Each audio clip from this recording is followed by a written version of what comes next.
Everybody, it's Anthony Brogdon. I'm coming at you once again here at Strong Inspirations, where I give it to you straight, no chaser. Uh, but really, it's not just me, it's the guests that come on this show. They're the one do the talking. I just try to come up with some intelligent questions. And you're going to really like this one here. And everybody, let me say, my man just told me that yesterday was his birthday, the day before we filmed this episode. And he's getting younger by the moment, too. Good looking guy, everybody. Y'all gonna like this video. And I also, I'm always honest with you, my guests, my viewers who watch me. We did this once before, he and I had some technical difficulties. And it hurt my heart to have to say to him, man, would you come back home, please? Because he's a very busy guy. And it was so amenable to me to say, yeah, I want to do it because I want people to hear this story. And it's an amazing story that happened in his family and to him directly.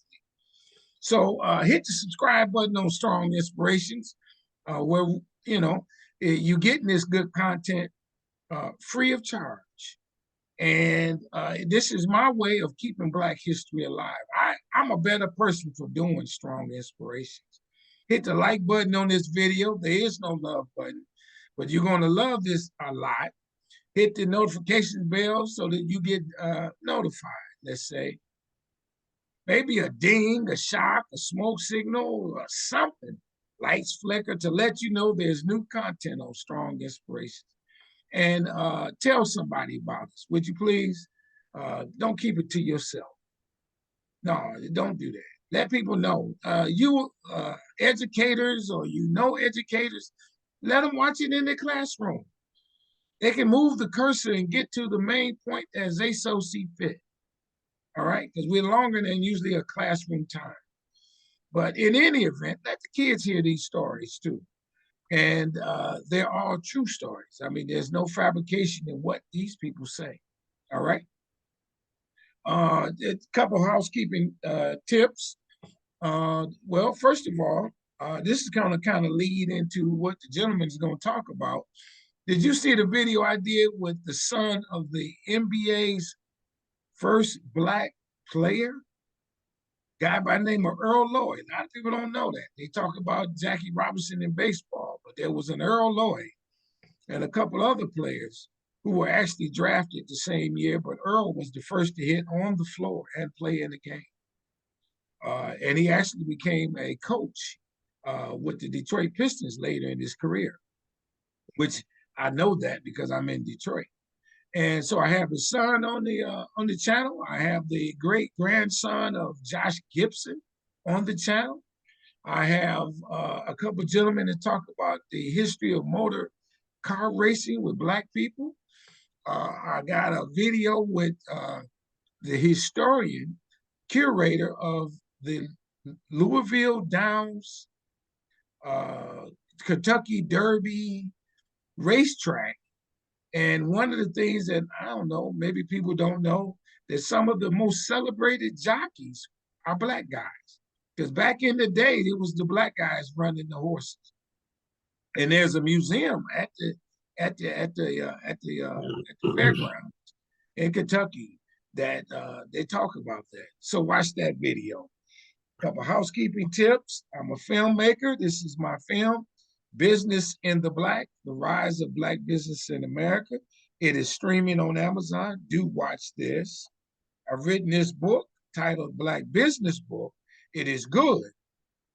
And school districts are now beginning to take hold and order the book. And I'm excited because then every 10th book I sell, I donate one to a school. So when they order them, I find another school that donate a book. But I want kids to know this and us adults. It's amazing information.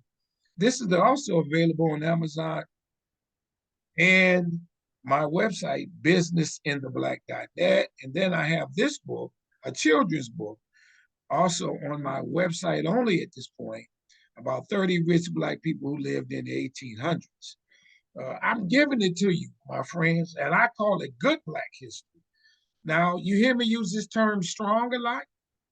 Strong is my favorite word. Strong stands for strength, tenacity, resilience, and a sense of oneness, nobility, and grace. And that is my introduction for the guest today. Come on, strong man, birthday guy, what all that good stuff. Thank you for being back on Strong Inspiration. Thanks for having me. Thank you. Appreciate it. Tell us your name. My name is Edwin Bancroft Henderson II. That's a distinguished name. You use you use the middle name and everything. Yeah, there's some people that know me as Bancroft, and I'm named for my grandfather, who was who was the person I speak about in my book that I published this year.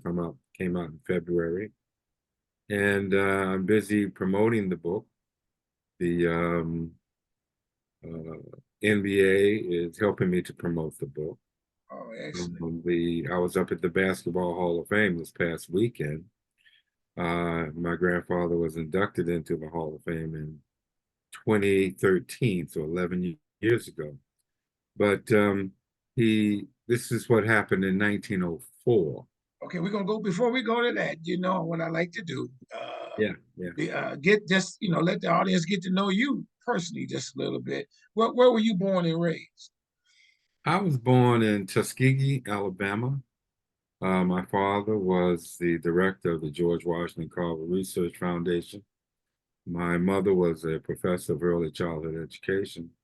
And I grew up basically on the campus of Tuskegee Institute at the time, now Tuskegee University. Yeah. Now, growing up on that campus, when you say you grew up, were there other kids, or you grew up nearby and just hung out there a lot, right? Um,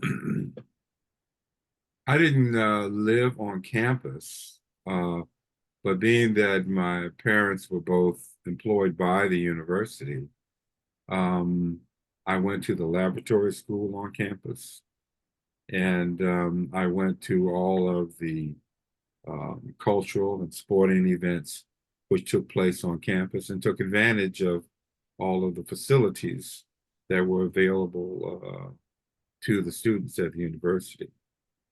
Now, but actually, your house was how far from the campus, and what kind of neighborhood was that? What's Tuskegee like? Well, Tuskegee was an idyllic African American community. It was about 80% Black, but when I was growing up, it's like the 50s and 60s. So this is right at the time of the Civil Rights Movement. Only I was born a couple of months before Rosa Parks refused to give up her seat on the Montgomery bus. Right.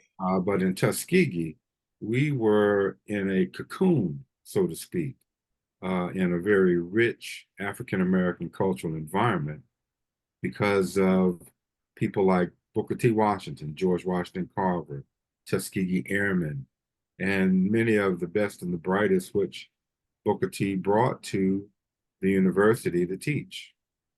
Now, when you say that, it's kind of amazing to me, I guess, being in the North like I am. When you hear of Alabama, you hear of all the civil rights strife and all that stuff. Was Tuskegee, did it have a role in that? Was it kind of isolated in some respects because of what you just said? Um, it was isolated in the fact that you had a African American intelligentsia, which basically controlled the community that worked either at the university or at the Tuskegee VA hospital, which was built after World War One, so that African American soldiers would have a place to get quality medical care. And there was a point in time where the town of Tuskegee gerrymandered 99% of all of the African American community outside of the city boundaries so that we could not vote in the town elections. However, sociology professor at Tuskegee, C.G. Chameleon, filed a suit which went all the way to the Supreme Court, and they won, outlawing gerrymandering of African American population. What was the what I mean, what was the name, the main street in Tuskegee where all the black businesses were? What did they have a business district that, had a name like others? Like we had Black Bottom here. Was that that kind of thing? Well, let's see. The university is on Montgomery Road, and the post office for the university, Tuskegee Institute Post Office, was on Montgomery Road. Many of the businesses and gas stations were on Montgomery Road. Okay. And then there's Montgomery Highway, US 80, which goes through the town as well. But it also went through the town, through the white part of town where the square was, and they had that, that Confederate statue Oh, really? of the daughters of the Confederacy put up in all of the towns in the South, Yeah, which actually still stands, which is very embarrassing. They covered it up, but they need to, in my opinion, blow it up and yeah, get rid of the whole thing. But the Daughters of the American Revolution actually own the square. So it's kind of hard to get rid of it, which is really a sore spot from my point of view. But the town is totally African American. And after that, um, Supreme Court case that I was telling you about, the first thing we elected was a black sheriff, the first black sheriff in the Deep South, Lucius Amerson. And really? then Okay. we got on members of the town council. And finally, Johnny Ford was elected the first black mayor around 1970.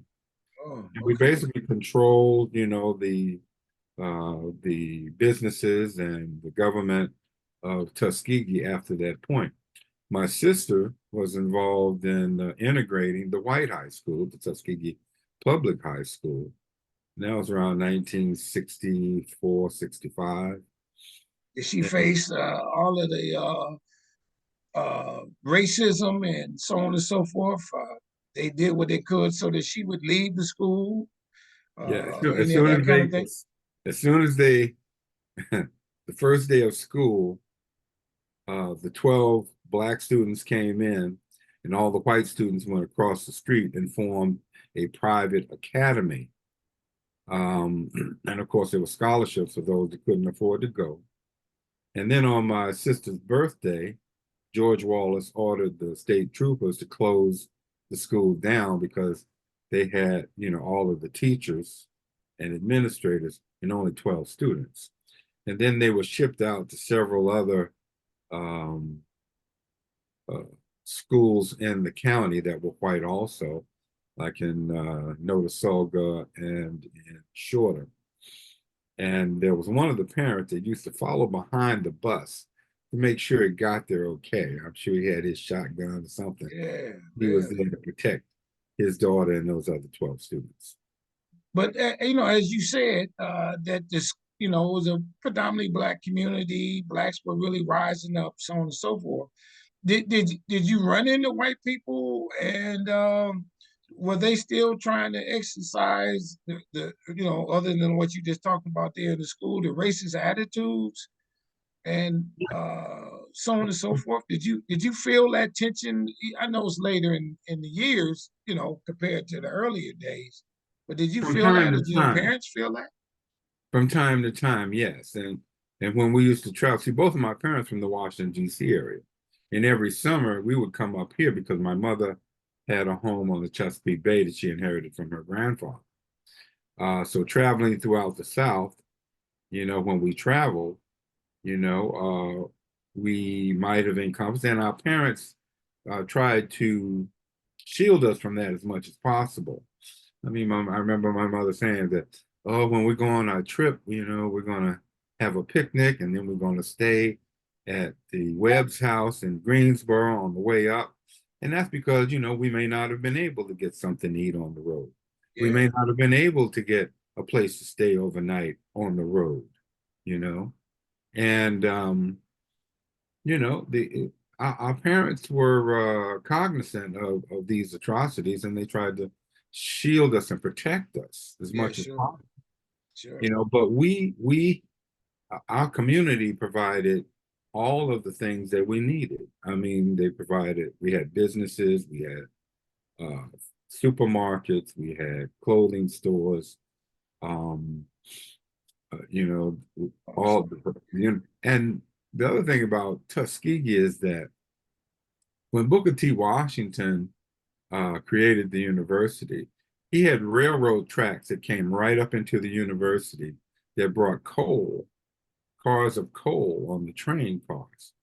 And he generated his own electricity. And while the university and the community around it, where many of the faculty lived, they were burning, they had electricity. Whereas downtown where the white folks lived, they were burning oil lamps. Is that right? Oh, I love it. I got just a couple more on this, and I ask everybody under some similar circumstance. Hopefully, you don't mind. Were you ever called a nigger? Yeah, of course. I mean, we grew up in this cocoon, but there were times where we went to Montgomery for to go shopping or to for Which is ex- how far away? um 30 miles, just Okay, 30 miles away, okay, you know. And so it was impossible to totally be the racism to totally be um, alleviated, right. but as much as possible, and of course, our parents and others shielded us from that hatred as much as possible as well. One more on this note. Where was the enslavement at in your family? You know, even further down south. Do you know that story? I do. And I live in Virginia, and that's where practically all of my family had been enslaved. The gentleman who I'm talking about in my book, he was enslaved on the Fitzhugh plantation here in Fairfax County, Virginia. And his grandmother, my great great grandmother, um, had run away, was caught, and was sold down in the Vicksburg, Mississippi. And during the Battle of Vicksburg, she uh, escaped behind Union lines and then made her way back up to Washington, D.C., got a loan from the Freedmen's Bureau and opened up a store in Southwest Washington, D.C. You know, that's an incredible story. So, going back, just because you talk about your great grandfather and your family in terms of that. Growing up, did you know Black history? Did they teach that in Tuskegee? I mean, you saw it every day, I guess. You knew who Booker T. Washington, those stories and other stories, and that led you to be who you are today. You know, growing up on the campus of Tuskegee, um, this was like sacred ground. Yes, they taught Black history. Um, the George Washington Carver Museum used to have a diorama of African American history in the center of it, and we would tour that. Uh, we did celebrate and participate in Negro History Week, Right? you know, and we walked in the footsteps of great Black people. So, and I remember going to see lectures by people like Malcolm X, Alex Haley, um, Maulana Karenga, Yeah.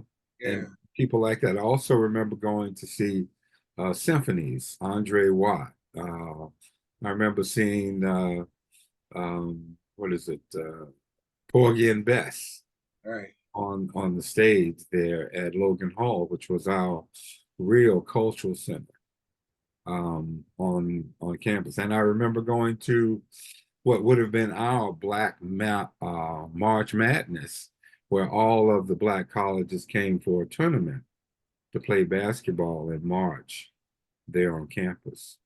Yeah, I love it. So, knowing this Black history, and having that being in that town, give you an example here in Detroit, because we were 80% Black and we ran everything. I got a sense of pride that maybe others don't. I don't. It's not a yes sir, yes ma'am kind of attitude to that I may have. Yeah. Is is that how and your family instilled that in you? Well, we were taught to be respectful. Yes. We were always call somebody Miss, whatever their first name was, and to say yes, sir, and yes, ma'am, thank you, and please and thank you, um, and then there were a number of people in our community which volunteered to make sure that we had um, baseball and coaches and people like that. The spirit of volunteerism was alive and well back in those days. Today, everybody wants to get paid. Nobody wants to do anything less get paid.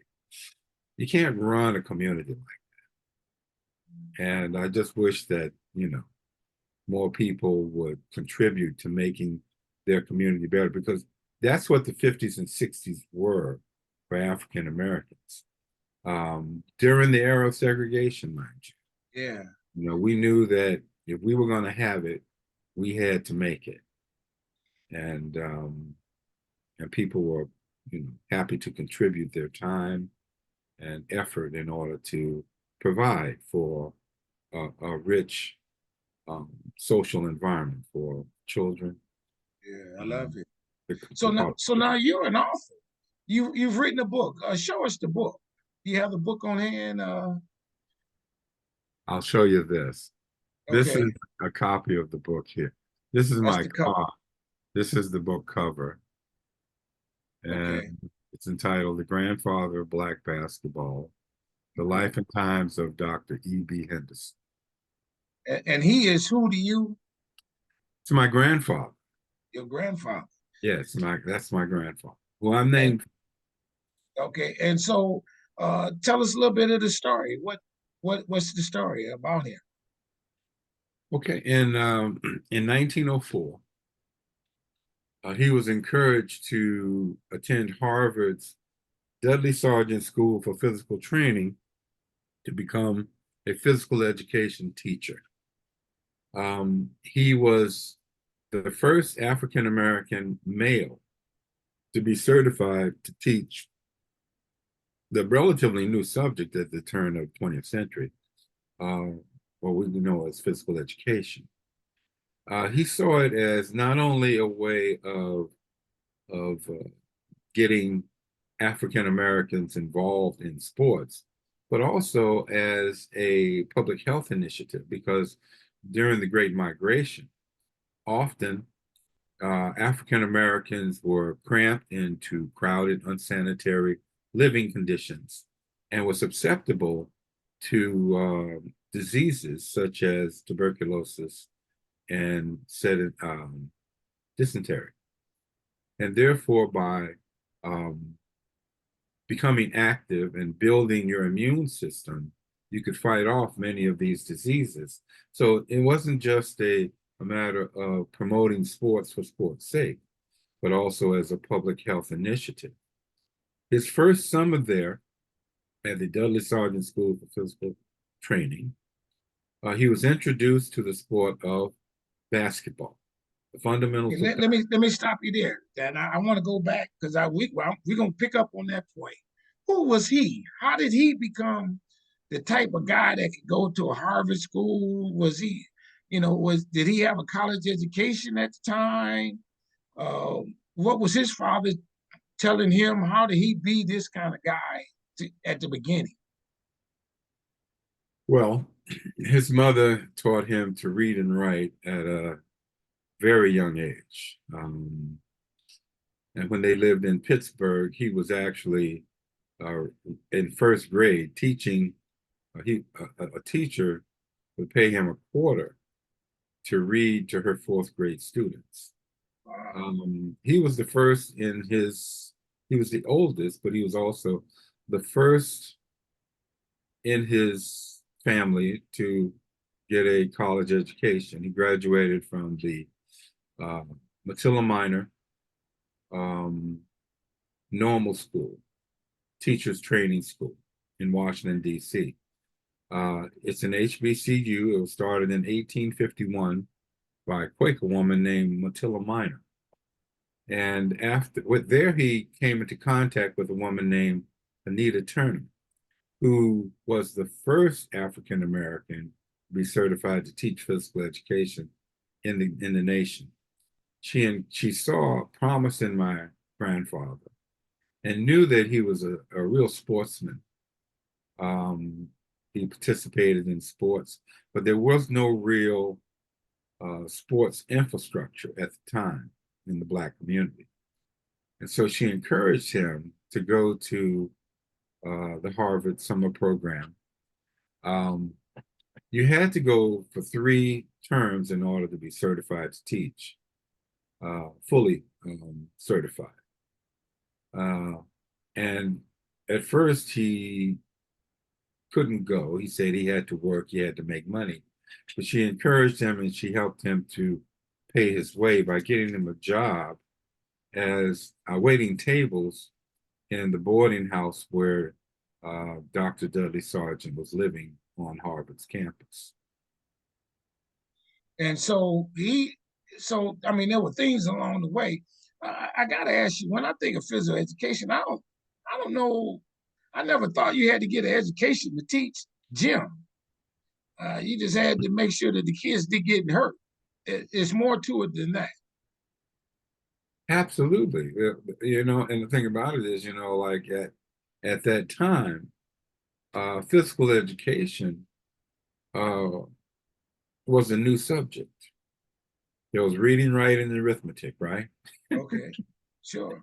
And uh, through the YMCA, of which Dudley Sargent um, uh, was thoroughly ingrained in. Dudley Sargent's motto was uh, "Exercise is medicine," and he was a medical doctor too. Okay. Um, but physical education, health, and safety has always been, at least my grandfather. He was the head of physical education, health, and safety in the Washington, D.C. colored schools because everything was segregated in 1904. Yeah, sure. Maybe not in Chicago so much, but still you had the prevalent ideology that African Americans were inferior, and that was pervasive throughout American society. Sure. Okay. So that's what he was trying to combat as well through his um, promoting of athletics, so that his students would get scholarships and go to northern universities and debunk the idea of racial inferiority. So he goes to Harvard and he graduates. And then Well, what? he went to the summer session. The summer session, right? Okay. It was not really he didn't have to go through like to apply to Harvard. Right. It was a teacher's program for I got certification. you. Right. And you had to go for 3 terms, but he couldn't afford to take off the year because he wasn't born with a silver spoon in his mouth. He had to work. Okay. Sure. Came from a working class family. And so he can only afford to go to the summer sessions. And Right. so he went 3 summers in order to satisfy his certification to teach physical education. Okay. And then once he got certification, what was his first job? That you might have alluded to it, but what did he do from there? He was hired by the Washington, D.C. colored school system as an itinerant, and he taught all of the boys' classes from elementary, junior high, and high school. There was only one teacher. And before he took over, there was a white teacher who was the track coach at Georgetown University. and he retired him from the school system, and he became the first African American to be male to be certified to teach physical education in the United States. Oh man, that's beautiful. Now, when you say teach, is that again, is that the same as gym or he's I mean, I went to gym class. Yes. Is that this well what do you teach in physical education? Can you give me an idea? I'm trying to make sure I'm clear on that. Well, what did they teach you? I don't know if they taught me anything. I just thought we went and did dodgeball and stuff like that. Well, you participated in recess. Uh, Yeah. I don't know if Physical I education, you yeah. know, they taught you calisthenics, fundamentals of several games, the health classes, which were also part of physical education, Okay. taught you how hygiene and how to take care of yourself. Oh, I got you now. I got you. Yeah, yeah. Oh, okay. Physical education, which also included health, hygiene, and Okay. other aspects of caring for your body. I see. Now I'm clear. Well, did that also make him the coach of the teams? He coached many of the teams. He also trained others to be coaches at the various schools. He instituted a massive intramural program in all of the schools, particularly in basketball, where each school had a basketball team and they played the other schools. This made him also put in place a training program for officials, which became the Eastern Board of Officials, the first organization to train officials and organize officials so that games would have referees and other Okay. timekeepers, statisticians, and things like that. And then in 1906, when he approached the AAU about wanting his teams to play in a league, James E. Sullivan, who was the head of the AAU at the time, told him blacks wouldn't be allowed to play against the white teams. And you need to start your own league. And so in 1906, he started the Interscholastic Athletic Association of Middle Atlantic States, which incorporated schools and um, interscholastic, okay, so schools, right? And this was all along the eastern seaboard, from North Carolina to New Jersey. Oh, and this is high school level, isn't it? Still. Yeah, Okay. yeah. This is high And school. the following year, in 1907, the athletic clubs of New York started a league called the Olympian Athletic League, the OAL. And as soon as they started their leagues, they started to plan a championship series between the two leagues and the game of basketball. It came to be known as the Colored Basketball World Championship. Let's go back just a tad on this note. When was basketball initially discovered by Naismith in comparison to the timeline of what he's doing? Okay, Naismith invented the game of basketball in 1891. Okay. And that was at the Springfield College, which was a YMCA training school. Okay. And the game was basically kept within the YMCA, but most blacks could not attend a YMCA. My grandfather, he went to see a game in the Central YMCA in Washington, D.C., and he was kicked out. I mean, he just wanted to watch the game. Okay. And so really they were being excluded from the game for a long time. And then in 1904, the game was officially introduced to the public through the girls at an Indian school. You know, those Indian schools where they tried to erase Indians' culture and assimilate them into white society. And it was introduced at the St. Louis World's Fair and the 1904 Summer Olympics as well as a demonstration sport. Okay. And and that's the same year that E.B. Henderson learned the game in 1904 at Harvard University. And Okay. then upon learning the game, he brought it back to Washington, D.C., started to teach it to the young people in the school system. Now there are a couple of books which say that he introduced the sport in 1907. That's not true. And in my grandfather's own words, in the Afro-American um, magazine section, they did an expose on him after he retired in 1954. He says that he introduced the game in 1904. So who you believe? Okay. Now, what was the game? 5-on-5? Was it full court, half court, shoot, dribble? What was kind of that dynamics? Almost initially after the game was created, they had a set of rules, and then they almost instantly they had to change some of the rules because people were getting knocked all over the place, and everybody they were playing it like it was football, Oh, and they used to have to put cages around the court. That's why they call them cagers. Okay, I mean, no blood, no foul, right? Uh, oh, yeah. and Okay, it got to be where initially there was no dribbling.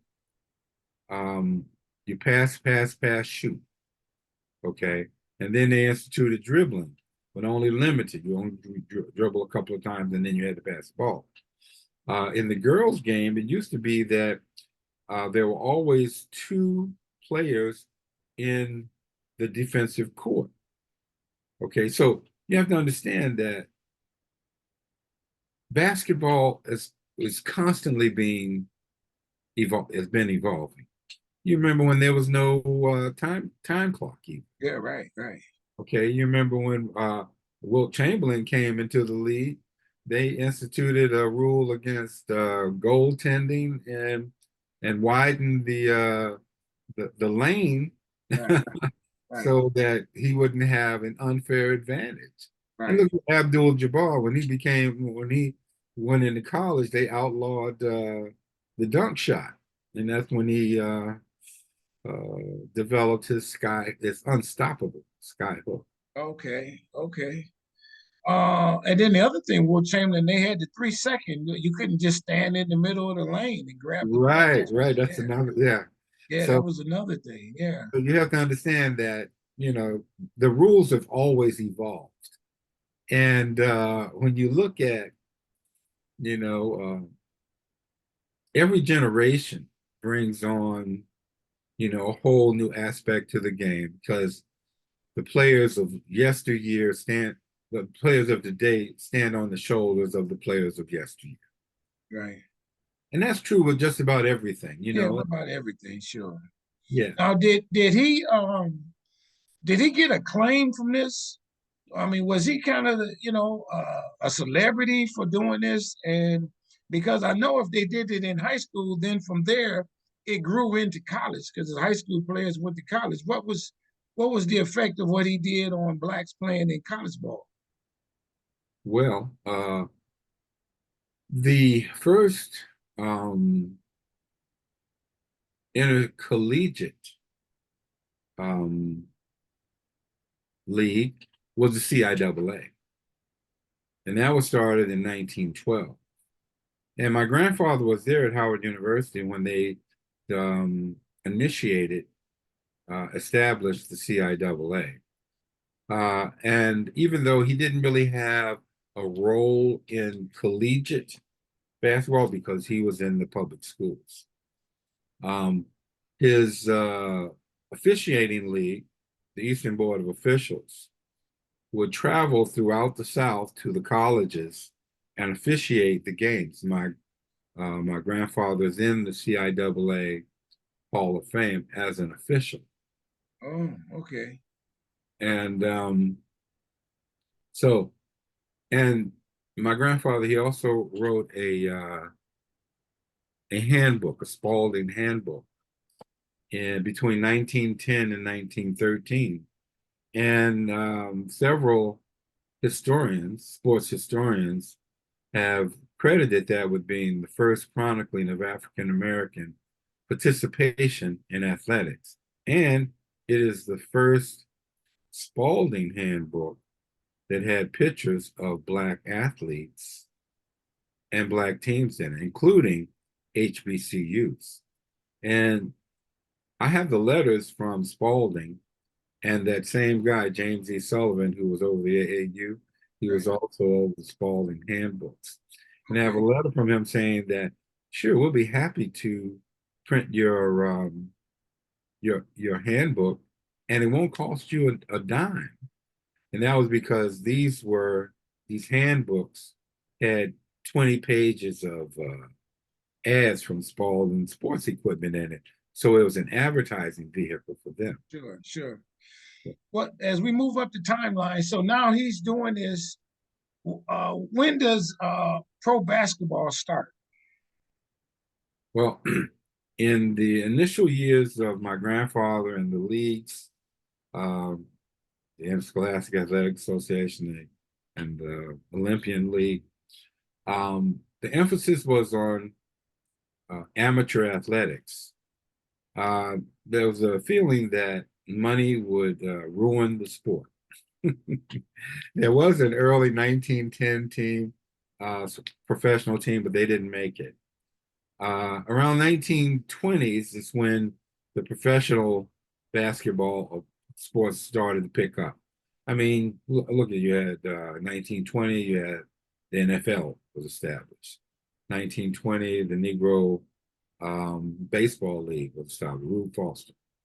1923, you have the establishment of the New York Renaissance basketball team, the most winningest team in basketball during the early years of professional basketball. And that's when professional basketball started to pick up. There were almost somewhere around 30 different leagues that were established and then folded, basketball leagues, that is, before the NBA was established in 47, 48. Okay. And he lived long enough to see it at the NBA, though, didn't he? Oh, yeah. Yeah, okay. Yes. So as a result of all this, then when what I want to go back to him just a tad. Did he make money? I know he made money, doing this. What did he come wealthy as an educator? Did he do other things to, make money with the basketball, any of that kind of Not necessarily with basketball. Of course, he got paid for officiating. But, people don't go into teaching to get wealthy. Okay. It's a calling, Yeah. It was, and more so than becoming wealthy, it was about seeing a need and filling that need. I got you. Okay. Now, he did make money off of his books, particularly the book that he was asked to write by Carter G. Woodson, The Negro in Sports, which was published in 39 and then republished in 49. Okay. And he and my grandmother were involved in some real estate, buying property here in Virginia and in Washington, D.C. Okay. But it's not like, it used to be that even the professional athletes used to get summer jobs to keep them in shape. Yeah, that's right. Today they make so much money, they can afford to forego that and train year round. Yeah. But sports wasn't always the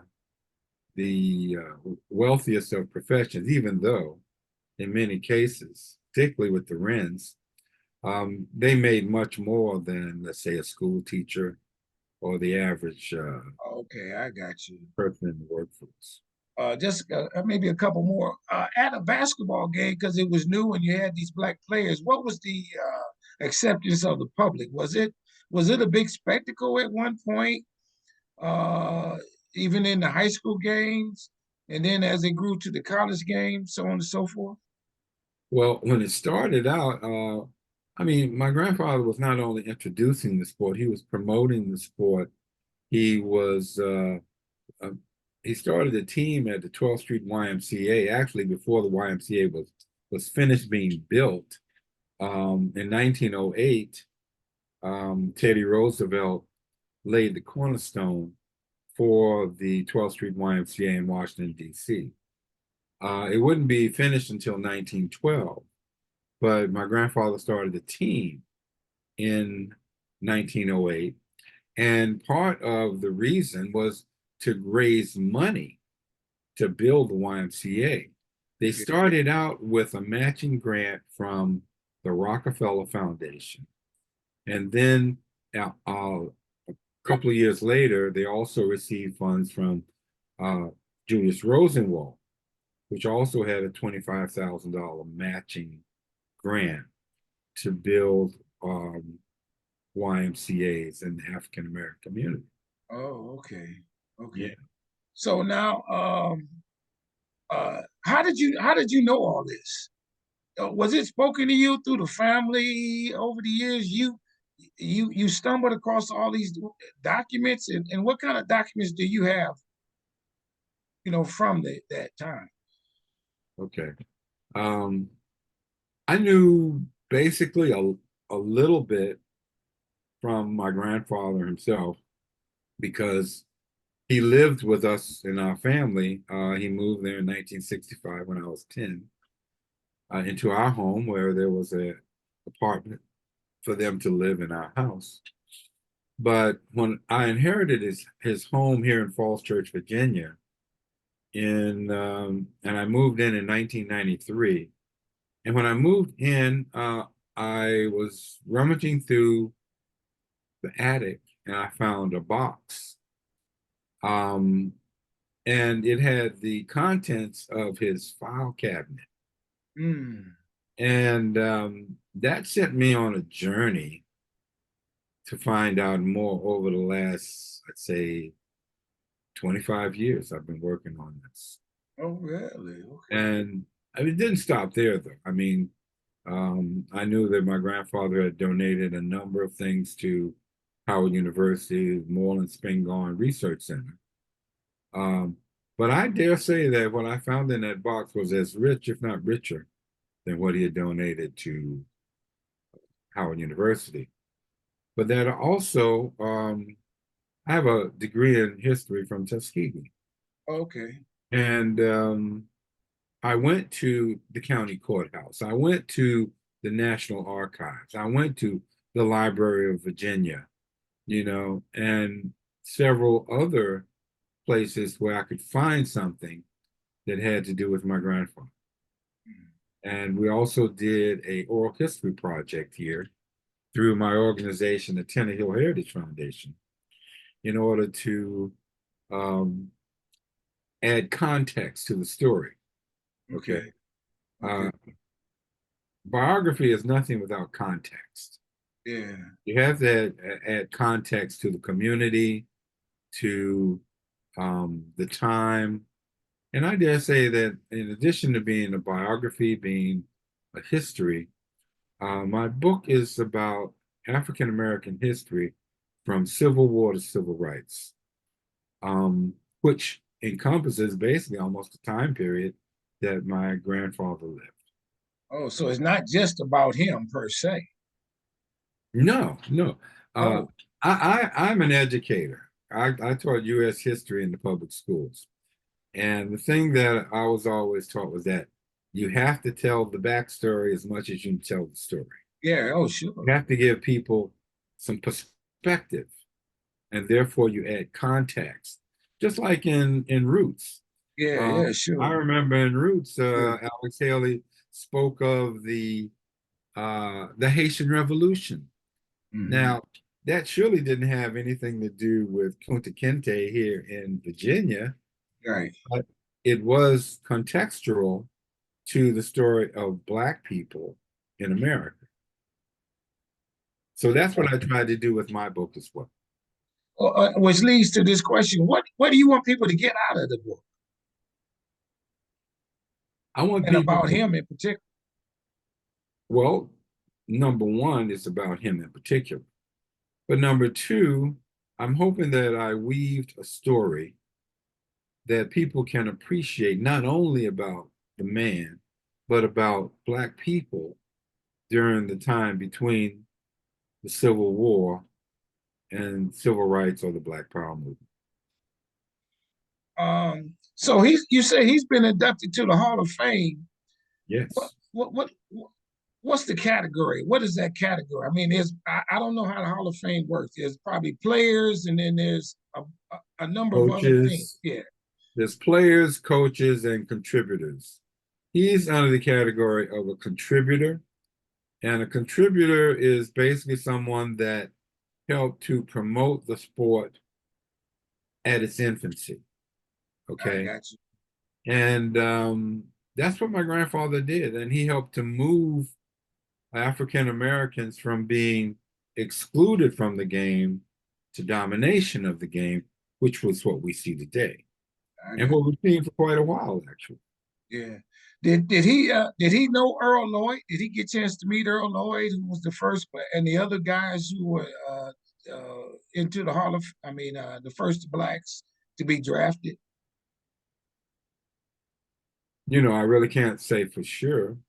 I know that I met Earl Lloyd, and Earl Lloyd was supportive of the nomination in Okay. that he actually um, uh, added a letter of recommendation to our package, our nomination package, to get him into Did you do the nomination? I did. My wife Oh, and I put together a 138-page document the first year. And after he was not inducted, we asked the curator of the Basketball Hall of Fame what happened, and he told us, well, no one remembered who he was. He had been dead for almost 50 years, and the public memory fades after a while as yeah, well. sure, sure. And so the next year, we did a 7-minute documentary video, burned 28 copies for the different judges, and sent that up. Still nothing. The following year, we bought footage from the Today Show when Brian Gumbel was interviewing Arthur Ashe it's around 1990, when he had finished writing his book, Hard Road to Glory, about African American athletics. And so Brian Gumbel asked him, like, well, surely this topic's been done before. Why'd you choose this topic? And Arthur Ashe said, yes, the first one to do it was Edwin Henderson. Okay. Okay. And so we put that into the video, burned 28 more copies, sent that up. Still nothing, but we kept pushing. We kept nominating him every year. We got to meet certain people. He started to be inducted into other smaller, lower level halls of fame. Okay. We met a guy named Manny Jackson, who was the owner of the Harlem Globetrotters. Yeah. And he became the chair of the board of the Naismith Hall of Fame. And he started a special elect category for early African American pioneers. Oh, okay. And the first one to be inducted on that category really needed no introduction at all. That was Goose Tatum of the Harlem Globetrotters. And he was more recognized as a ambassador of basketball because the Globetrotters, they traveled all over the world. They Sure. knew Goose Tatum more so than they knew Bill Russell. But he was the first one to be inducted under that special ed category. And then the second year, E.B. Henderson was inducted under the Oh, special ed category for oh, early African American pioneers. oh, I love it. Well, hey, I thank you so very much for coming on. I got it before I do that. Is there a question that I have not asked you, something you want to share?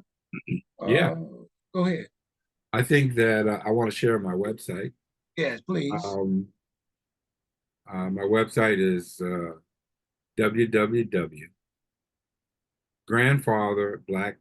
www.grandfatherblackbasketball.com.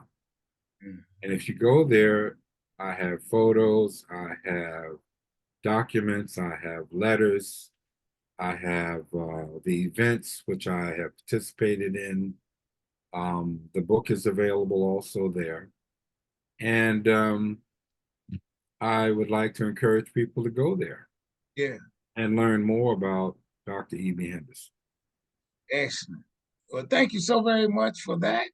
Everybody, strong inspirations. I told you you're gonna love this because you didn't know, I didn't know, never heard of him. I'll be perfectly honest, but he made a significant impact on Black lives. And I think the one thing that I got out of that was the impact of how it helped Black people deal with their situation of, like he said, living in cramped conditions, the worst of the jobs, and using physical education to help us stay alive, let's call it, in layman's terms.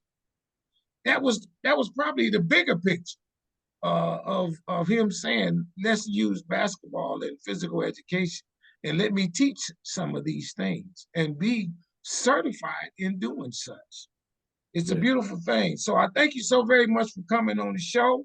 Everybody go to his website. It'll all be in the description. Go to my website, businessintheblack.net. Get you a copy of his book on his website, and I suspect it's on Amazon too, right? absolutely. You know, Yeah, yeah, 65% of all books are yeah, it's on purchased Amazon. on Amazon. Yeah, and go and get a copy of my two books, which are on my website, businessintheblack.net, and the other one, the Black Business Book, is on Amazon. Come hear me speak. I'm speaking all over the country, and that's located on the website too. The upcoming speaking engagements. Stay in touch with this gentleman. I'm sure there's more to come of what he's talking about in terms of his grandfather, and probably more other history that he's found. It's a beautiful thing.